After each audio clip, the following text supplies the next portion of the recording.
Hi friends, how are you? Please subscribe my channel, please like my videos.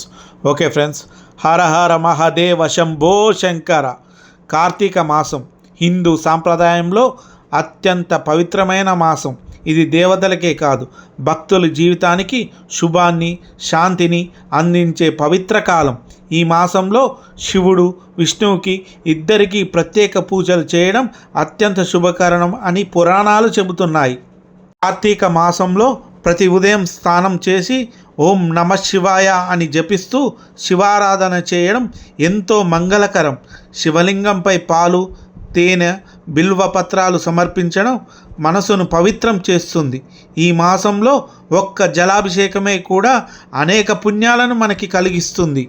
Karthika మాసంలో దీపం వెలిగించడం ఈ మాసంలో చాలా ముఖ్యమైన ఆచారం. దీపం అంటే చీకటిని తొలగించడం, జ్ఞానాన్ని ప్రసురించడం. కార్తీక మాసంలో ఒక్క దీపం వెలిగించినా అది మన పాపాలను దహనం చేస్తుంది. ఈ కాలంలో దీపాదానం శివుడికి అత్యంత ప్రీతికరమైన పూజగా చెప్పబడడం జరిగింది పురాణాల్లో. పురాణాల ప్రకారం శివుడు ఈ మాసంలో గంగాదేవిని తన జటాలలో ధరించాడు. ఆ గంగాజలం భూమికి ప్రవహించడంతో మనకి ఈ మాసం పవిత్ర జలస్థాన మాసంగా ప్రసిద్ధి చెందింది. అందుకే ఈ కాలంలో నదీ స్నానం చేసి శివారాధన చేయడం అత్యంత శ్రేయస్కరమని పురాణాలు చెబుతున్నాయి. ప్రతి సోమవారం ఉపవాసం ఉండి శివుడిని పూజించడం వల్ల భక్తికి అద్భుతమైన ఫలితాలు వస్తాయి.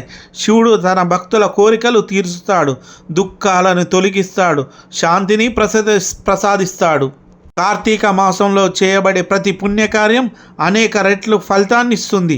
దీపాదానం, అన్నదానం, జపం, పూజ, వ్రతం అన్నీ ఈ కాలంలో అత్యంత పుణ్యమయంగా ఉంటాయి. శివుడు ఈ కాలంలో భక్తుల ప్రార్థనలను తక్షణమే స్పందిస్తాడు. వాళ్ళు అడిగిన కోరికలను తక్షణమే తీరుస్తాడు. కార్తీక మాసం మనకు ఒక సందేశాన్ని ఇస్తుంది. భక్తితో వెలిగించే దీపం జీవితంలో చీకటిని తొలగిస్తుంది. ఈ పవిత్ర కాలంలో శివుడిని స్మరించడం, పూజించడం, దీపం వెలిగించడం శివుడు మీ జీవితాన్ని శాంతి, ఆనందం, విజయాలతో నింపుతుంది.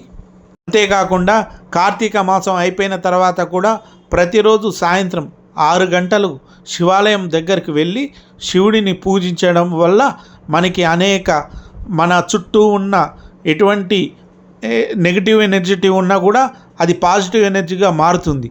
ప్రతిరోజు ఈవినింగ్ స్నానం చేసి 6 గంటలకి శివుడి దగ్గరికి వెళ్ళి శివుడిని పూజిస్తే అప్పటికే శివుడి దగ్గరికి నాకు తెలిసిన సమాచారం ప్రకారం చెబుతున్నా, నాకు మాత్రమే తెలిసిన సమాచారం మాత్రమే చెబుతున్నా. ఎందుకంటే ప్రతిరోజు సాయంత్రం దేవతలందరూ శివుడి దగ్గరికి వచ్చి ఆసీనులై వాళ్ళకు సంబంధించిన విషయాలు చెబుతూ ఉంటారంట. ఈ టైంలో ఎవరైనా శివభక్తులు 6 గంటల సమయంలో శివుడి సన్నిధికి వెళ్ళి అక్కడ శివుడిని ప్రార్థిస్తే అందరు దేవతలు కూడా ఆ ప్రార్థన విని అందరు దేవతలు స్పందిస్తారంట. అందుకోసమే ప్రతిరోజు సాయంత్రం 6 గంటల తర్వాత మీరు శివుడి గుడికి వెళ్ళండి. అయితే ఎవరికైనా బాధలు, కష్టాలు అనిపించినప్పుడు ఖచ్చితంగా ఒక 42 రోజులు ఈ పని చేసి చూడండి. ఎందుకంటే మీకు అద్భుతమైన ఫలితాలు వస్తాయి. ఈ విధంగా చేసి చాలామంది అద్భుతమైన ఫలితాలు పొందారు. Om Namah Shivaya. Hara Hara Mahadeva Shambho Shankara. Please subscribe my channel.